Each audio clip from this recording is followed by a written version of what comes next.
Esame Gedimino prospekte prie katedros aikštės, kur tik ką prasidėjo šių metų baltoji vakarienė. Dalyviai jau išsipakavo savo staliukus ir maistą. Pasižvalgykime ir mes po šią puikiąją baltąją fiestą.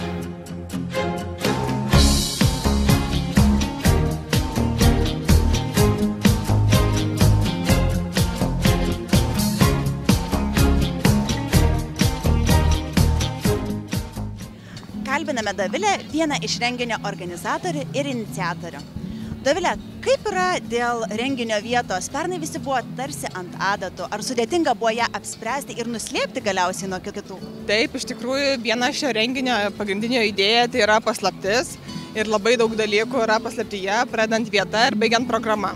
Pavyko nuslėpti ir kad buvo didžiai daliai žmonių staigmena, nes tai yra renginio esmė. Paslaptis, nežinomumas.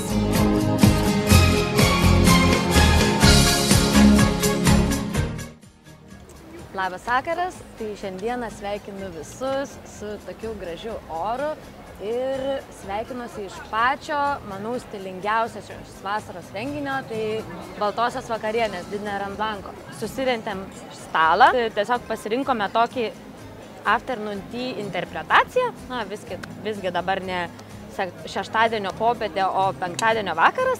Tai įvairūs muštinukai su lašiša, tunu, sūriai ir keksiukai. Tai gal nelysim į detalės, aš manau pasidalinsiu savo straipsnėje plačiau.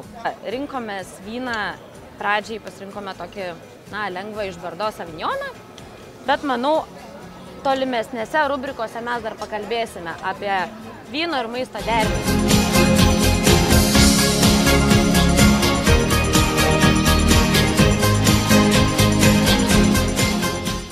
Norėjom pasiteirauti, kiek laiko ruošiatės ir ruošiat maistą šiam nuostabiam stalui? Iš tikrųjų, mes ruošiamės gan daug, visą savaitę. Mes laukiam šito renginio. Aš manau, kad kokias porą savaičių idėjas gvildename. Tikrai labai ilgai pasiruošimas, truko kažkur apie mėnesį laiko, jeigu taip atvirai. Tikrai.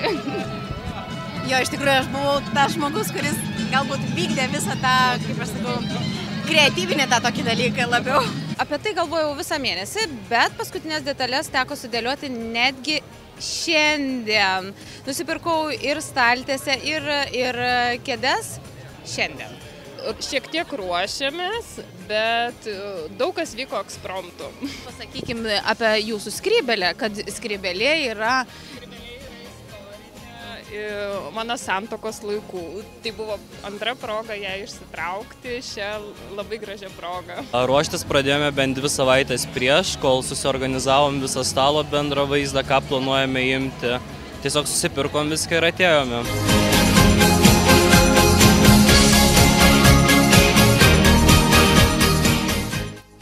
Taigi, o kas ta baltoji vakarienė? Baltoji vakarienė vyksta vieną kartą metuose ir tradicija kilo nuo Prancūzijos, kur žmonės susirenka apsirengę baltai, atsineša savo stalelius, kėdes, maistą, gėrimus ir tiesiog bendrauja. Kaip tai visą tai nuostabiai atrodo? Salai tiesiog lūžta nuo maisto ir žmonės smagiai bendrauja.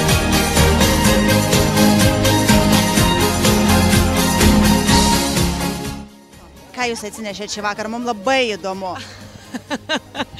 Aš nusprendžiau, aš pagaminau visiems mūsų draugam, mūsų kompanijai, 10 žmonių, salotas su, kas tenai buvo, mozzarella, juodieji lęšiai su šparaginėmis pupelėmis, cukinija ir čimičiūri, tada saldžios bulvės su panceta,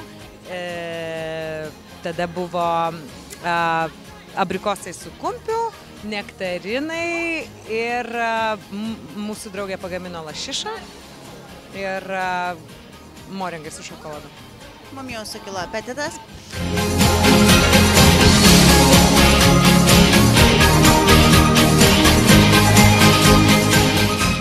O kaip yra dėl dalyvių skaičiaus? Gal jis didesnis nei praeitais metais? Taip, dalyvių skaičius iš tikrųjų padvigubėjo. Labai džiaugiamės dėl to, kad reiškia, kas atėjo pernai 2 ar 4, šiais metais atėjo 8. tokia buvo tradicija, pernai žmonės liko patenkinti ir šiais metais atėjo su didesnėmis kompanijomis, taip pat prisijungi iš kitų kompanijų, kitų miestų žmonės.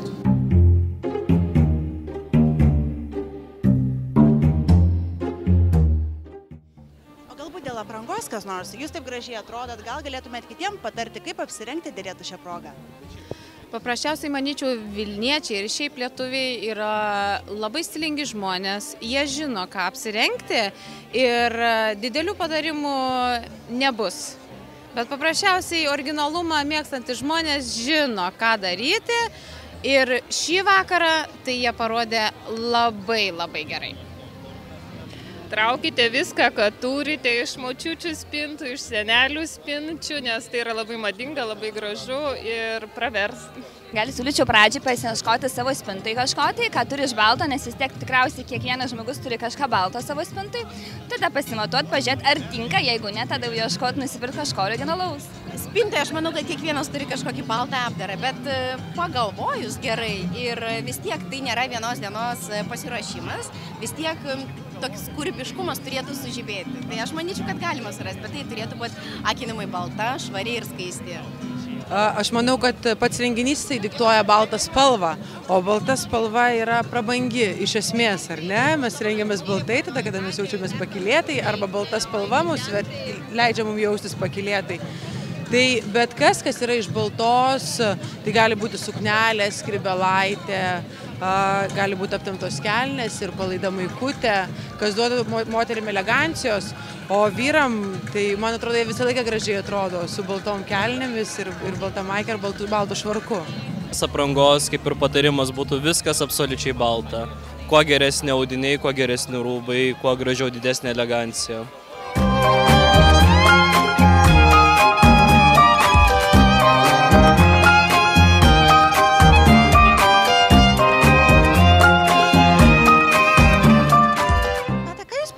Kitiems. Dabar kitais metais kažkas pirmą kartą vyks į šią vakarienę.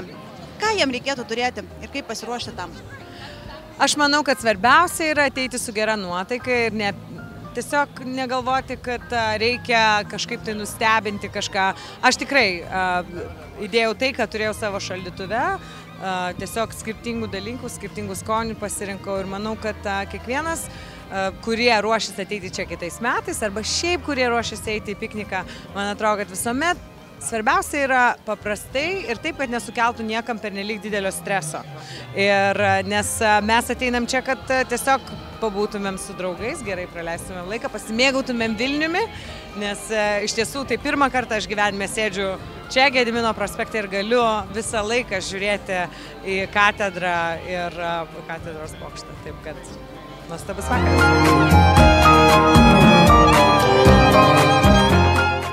Urte, ką patartumėt kitiems žmonėms, kurie pirmą kartą apsilankys šitoj baltoj fiestoj?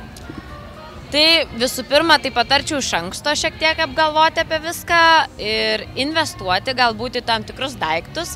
Tai pradedant nuo stalų, kėdžių, krepšių, tai čia į ateitį. O detalės, tai nežinau, maisto.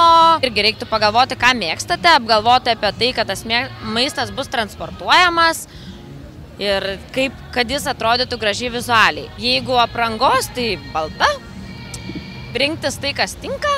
Irgi nepagailėti, galbūt šiek tiek daugiau investuoti, nes vėlgi, jeigu jūs vienais metais dalyvaujate, tai ir antrais dalyvausite ir, manau, panaudosite tos daiktus ir rūbus. Tai vat. O kiek jums laiko truko pats pasiruošimas maisto, aprangos? Kadangi dalyvavome praeitais metais, tai be abejo trumpiau nei įprastai, nes nereikėjo rūpintis krepšiu, kėdėm ir stalu tuo pačiu. Šiaip apie porą dienų iš tikrųjų. Šiek tiek planavimo.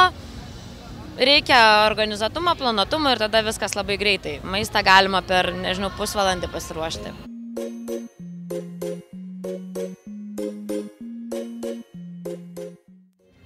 Kaip matote, vakarienė praėjo puikiai. Šiltas vakaras, besišypsantis, smagūs žmonės, šokiai, skanus maistas ir vynas. Tikiuosi, kad kitais metais jau mane pamatysite ne tik kaip žiūrovę, bet ir kaip dalyvę. Iki susitikimo kitais metais.